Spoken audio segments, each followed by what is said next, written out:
അവന്റെ ഒടുക്കത്തൊരു ടൈറ്റാനിക് ഉണ്ടാക്കി കളിക്കലി എല്ലാം മുങ്ങി പോട്ടെ. 10 മണിയുള്ള ഉടുപ്പ് കൊടുത്തോണ്ടല്ലേ അവനീ പോസ് കാണിക്കണത്. മര്യാദക്ക് അലക്കടാ, ഇല്ലെങ്കിൽ മനീന്ദർ സാബ് നിന്നെ എടുത്തിട്ട് അലക്കും. അതെ, അറിയാൻ പാടില്ലാണ്ട് ചോദിക്കുക. 2 വർഷമായിട്ട് ഇവിടെ അലക്കുന്ന ഒന്നുമില്ലേ? വാചടിക്കാതെ വേഗം അലക്കടോ, ബാക്കിയുള്ളവരും തുണിയും കൊണ്ട് വരണുണ്ട്. നന്നായി. അതെ, ഈ വീട്ടിൽ എത്ര കുടുംബങ്ങളുണ്ട്? 10-16 കുടുംബങ്ങളുണ്ടാവും. എന്നാ പിന്നെ ഇതൊരു ജില്ലയായിട്ടൊക്കെ പ്രഖ്യാപിച്ചൂടെ? എന്റെ അമ്മേ, ഇത് ഏത് കാലമാടന്റെയാണ്? സാബിന്റെയാ. ബെഡാ സാബ. ഈ കാലമാടന്മാരെക്കാൾ ബെഡ ഇനി വേറൊരുത്തനുണ്ടോ? ഇവന്മാരൊക്കെ എന്ത്? ബെഡാ സാബല്ലേ ശരിക്കുള്ള സാബ്, സിക്കന്ദർ സിംഗ്. പഞ്ചാബി പോയിരിക്കുക, ഉടനെ വരും. അങ്ങേരൊന്ന് വന്ന് നിന്നാ മതി, അപ്പ മൂത്രമൊഴിക്കും. അങ്ങേർക്ക് അതിന്റെ അസുഖം ഉണ്ടാ? അങ്ങേരല്ല, ഇപ്പൊ കണ്ട കൊമ്പന്മാരില്ലേ അവര്. യുവന്മാർക്കെല്ലാം ബെഡാ സാബിന് വലിയ പേടിയാ. എനിക്കും. കാണ കഴിയാനൊന്നും എനിക്ക് പറ്റൊന്നുമില്ല. നഹി നഹി എന്ന് പറഞ്ഞാ നഹി. പോടോ ഹേ. ചെല്ലടാ ചെല്ലി, പോയി കാണ കഴുക്. നല്ല വൃത്തിയായിട്ടൊക്കെ കഴുകണേ. കാണല്ല ഖാന. ചപ്പാത്തി ഞാൻ അയാളെ വിളിച്ചത്. ആണാ? എന്റെ അമ്മ വിശന്നിട്ട് നിക്കാൻ പറ്റണില്ല. വേണ്ട, ഇനി അങ്ങോട്ട് ചെല്ലണ്ട. വേണ്ടാന്ന് പറഞ്ഞിട്ട് തിന്നാൻ ചെന്നിരുന്നാലേ അങ്ങേര് നിന്നെ ചപ്പാത്തി ആക്കി ചുടും. എന്റെ ദൈവമേ, എന്തൊരു ചിറ്റണത്. പണിയൊക്കെ എനിക്ക് തീറ്റ അവനും. പിന്നെ എന്തെങ്കിലും എല്ലാരും തിന്നു കഴിയട്ടെ, നിന്ന് അലക്ക്. എന്തുവാ ഇത്? ഇതെന്നെ മുതലാളിയാണെന്ന് ഒരു സെക്കൻഡ് ഞാൻ ചിന്തിച്ചു പോയി. അയ്യോ, ഇത് നിന്റെ മുതലാളിയല്ല, ബെഡാ സാബിന്റെ ഒരേ ഒരു പെങ്ങള് മേം സാബിന്റെ ചുരിദാറാ. ഈ ചുരിദാറിനൊന്ന് വേദനിച്ചാ മതി, ബെഡാ സാബ് നിന്നെ ഈഞ്ച പരിവാക്കും.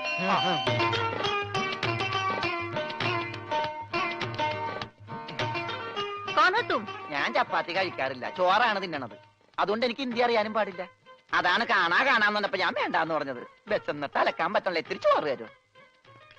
ഓ, ഇതും ഹിന്ദിയാണ്. എനിക്ക് ചപ്പാത്തി നഹി നഹി, എനിക്ക് ചോർ ചോർ ചോർ. ആ ചോർ. Yes, I am Chor, no കഞ്ഞി. അച്ചാറെങ്കിൽ അച്ചാറ്. കോഴിമാങ്ങേ, ചോറ് ഇത്ര ദൂരെ കൊണ്ട് വെച്ചേക്കണത്.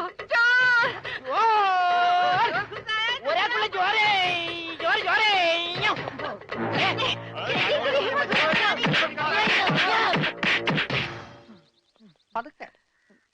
ഇതെന്തൊരു നാടാ? കാണാന്ന് പറഞ്ഞാ ചപ്പാത്തി, ചോറെന്ന് പറഞ്ഞ ഇടി.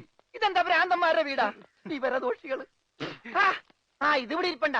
എടാ, നീ അറിഞ്ഞാ എന്നാ അടുക്കളയിലിട്ട് ഇടിച്ചടാ? അവിടെയൊക്കെ ഇടിച്ച്. ഇനി അടുക്കളയിലൊന്നും പോണ്ട, ഇവിടെ ഇരുന്നാ മതി. ഇവിടെ കിട്ടും ഇടിയാ? അല്ല, ഭക്ഷണം. പിന്നെ ഇതെന്ത് പണ്ടാരോളൂ? ഭക്ഷണം. ഇതെങ്ങനെ തിന്നാനാ? ബായി കുറച്ച് ചാറ് തരോ? ചാർ?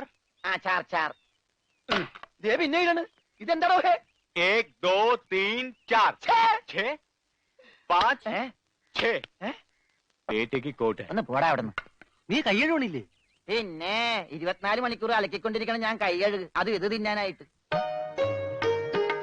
ഇവിടെ അറക്കമില്ല വല്ലോ ഉണ്ടോ ഒന്ന് അറപ്പിക്കാൻ? ഇന്നത്തെ ഭക്ഷണം കൊള്ളാം, നല്ല മയമുണ്ട്. തിന്ന് തിന്ന്. അപ്പൊ ഇതാണല്ലേ പുതിയ 2 പണയൊരുപ്പടികൾ? പക്ഷെ യുവന്മാര് കുഴപ്പമൊന്നുമില്ല മാം സാബ്, നല്ല പിള്ളേരാ. ചപ്പാത്തിക്ക് അച്ചാറാ? ഇതൊന്നും നടക്കൂല. വേറെ കറിയൊന്നുമില്ലേ? ഓഹോ, 5 സ്റ്റാർ ഭക്ഷണം കഴിച്ച് സുഖിക്കാൻ വന്നാണല്ലേ? വേഗം ഇതും കഴിച്ച് ജോലി നോക്ക്. ഞങ്ങൾ മലയാളികൾക്ക് ഈ ഗോതമ്പ് ഷീറ്റ് കഴിച്ചൊന്നും ശീലില്ല. എന്നിട്ട് ഇത് ഇയാളെ കണ്ടോ ഒരു അക്ഷരം മിണ്ടാതിരുന്ന് കഴിക്കുന്നത്? അവൻ എന്തു കൊടുത്താലും ഒന്നും മിണ്ടില്ല, എന്തു പറഞ്ഞാലും കേൾക്കുകയില്ല. എന്താ പൊട്ടനാ? അതെ, പൊട്ടനാ. എന്ന് വെച്ചാൽ അതിന്റെ അഹംഭാവം അവനില്ലട്ടാ.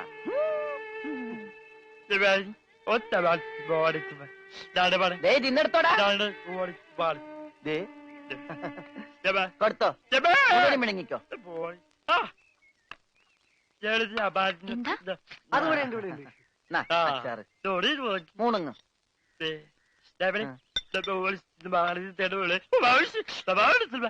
ഹോർലിക്സിൽ ബോൺവിറ്റ അലക്കി കൊടുക്കാൻ.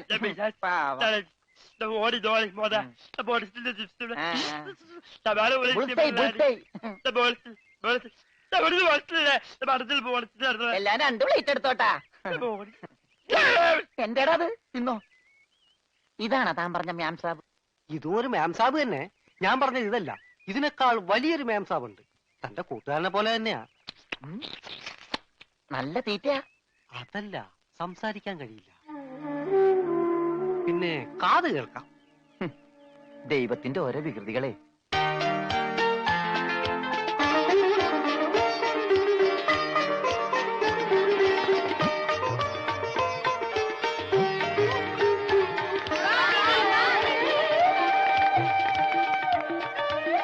പൂജ, ഇങ്ങ് വന്നേ, ഒരു സംഗതി കാണിച്ചു തരാം. വാ, ഒരാളെ ഞാൻ നിനക്ക് കാണിച്ചു തരാം. നീ കാണേണ്ട ആളാ.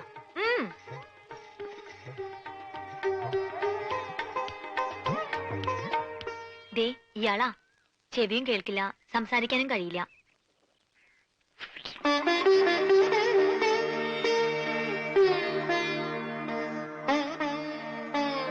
പക്ഷെ കേൾക്കാനും സംസാരിക്കാനും കഴിയുന്ന ആളെ പോലെ തന്നെയാ പെരുമാറ്റം.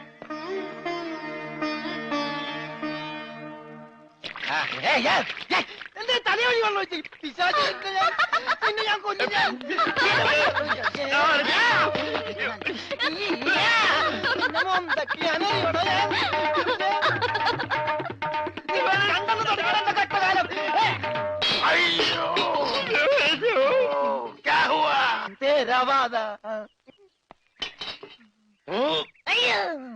ഞാൻ സാബിനെ കണ്ടില്ലായിരുന്നു. ഓഹോ, ഓ, കാണാതെ എത്ര കൃത്യമായിട്ട് ഇവിടെ തന്നെ നീ എങ്ങനെ എറിഞ്ഞു കൊള്ളുത്തറ? ഞാൻ ദൈവനെ എറിഞ്ഞത്. ഈ മിണ്ടാപ്പുറാണിയാണോ നീ എറിഞ്ഞത്? എടാ എറിയടാ, അവന്റെ മോന്തയ്ക്ക് തന്നെ കൊള്ളണം. ദേ ദേ ഈ ഭാഗത്ത് എറി. മൊത്ത. ദേ, ദേ, ആ.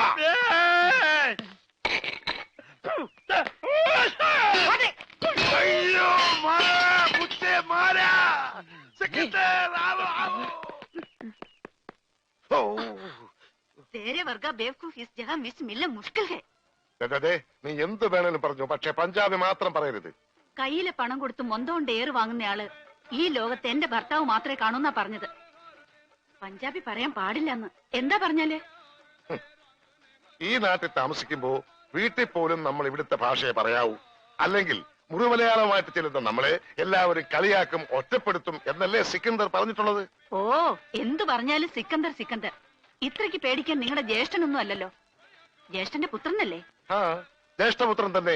പക്ഷെ ഞാൻ അവനെ എന്റെ ജ്യേഷ്ഠന്റെ സ്ഥാനത്താ കാണുന്നത്. അവൻ പറയുന്നതാണ് ഈ വീട്ടിലെ നിയമം. നീയും അതനുസരിച്ചാ മതി.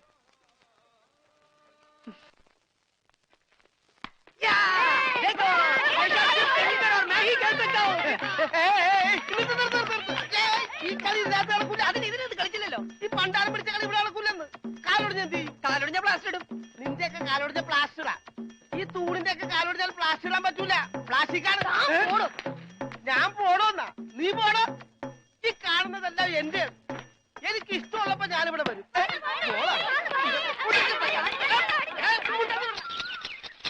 അയ്യോ അയ്യോ അയ്യോ, പുല്ല് വെട്ടാൻ പറഞ്ഞ ഇവിടെയാണോ? പുല്ല് പുല്ല് മാറി നിൽക്കണല്ലേ, കട്ട് ചെയ്ത് പോകും. അവിടെ മാറ്റി വെട്ടണ. ഇന്നാണ് നിന്റെ ഒടുക്കത്തെ ബോള്. എന്താടോ? എന്താടോ എന്നോ? ഞാൻ അങ്ങോട്ട് ചോദിക്കുന്നു, എന്താണോ? തനിക്കിപ്പോ എന്താ വേണ്ടേ? കെട്ടിയവൻ ഞാനാണെങ്കിലേ കെട്ടിയുടെ മൂന്നാം പക്കം കൊണ്ടുപോയിട്ടുണ്ട്. ഇത് കെട്ടിയത് ഞാനാ. ഇതല്ലട ചല്ല ഞാൻ പറഞ്ഞത്. ഞാൻ കെട്ടിയത് എന്താണെന്ന് നിനക്കറിയാം. നിനക്ക് മാത്രമല്ല ഇവിടെ ഉള്ള എല്ലാവർക്കും അറിയാം. എന്താടാ ലോറൻസേ? ആഹാ, എന്താടാ എന്നാ? ലോറൻസ് എന്നാ? ഞാൻ കെട്ടിയവനാണെങ്കിലേ മൂന്നാം. കെട്ടിയോനാ? അതെ. അപ്പൊ കെട്ടിയോളാരാ? ഇയാള് എന്നെ കെട്ടിയ ആള്. കെട്ടിയോനും കെട്ടിയോളും ഒരാളാ. ആ കെട്ടിയോളല്ല, ഈ പന്തല് കെട്ടിയ ആള്. പന്തല? എന്റെ അമ്മ, ഇത് പന്തല? അതെ, പൂജാബേട്ടിയുടെ കല്യാണത്തിനിട്ട പന്തല. എന്നിട്ടെന്താ ഇത് വീട് പോലെ ഇരിക്കണത്? വീടല്ല, കൊട്ടാരം പോലെ ഇരിക്കണമെന്നാ ബഡാസാവ് പറഞ്ഞത്. എന്നാ കല്യാണം? സമയമൊക്കെ കഴിഞ്ഞു, അത് നടന്നില്ല. കല്യാണം നടക്കേണ്ട ദിവസം തന്നെ അത് മുടങ്ങി. കല്യാണത്തിന്റെ അന്ന് തന്നെ കല്യാണം മുടങ്ങാന്ന് പറഞ്ഞ കഷ്ടം തന്നെ. അന്നുണ്ടാക്കിയ ബിരിയാണിയൊക്കെ എന്ത് ചെയ്തു ആവോ? ഈ പന്തലിൽ വെച്ച് അവരുടെ കല്യാണം മുടങ്ങിയെങ്കിൽ ഇതേ പന്തലിൽ വെച്ച് തന്നെ അവരുടെ കല്യാണം നടത്തുമെന്ന് സിക്കന്ദർ ഈ പന്തലിൽ വെച്ച് ശപഥം ചെയ്തതാ.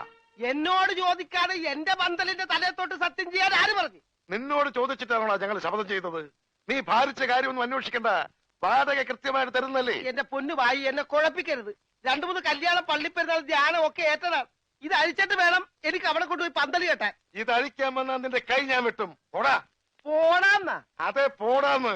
ഇല്ലേ നിന്നെ തല്ലിയിറക്കും. കാര്യമായിട്ടാണോ പറഞ്ഞത്, തമാശക്കാണോ? കാര്യമായിട്ട് തന്നെയാ പറഞ്ഞത്. ആ, എന്നാ കൊള്ളാം. ഒരുമാതിരി തമാശ എനിക്ക് ഇഷ്ടമല്ലട്ടാ, പറഞ്ഞേക്കാം. ആ,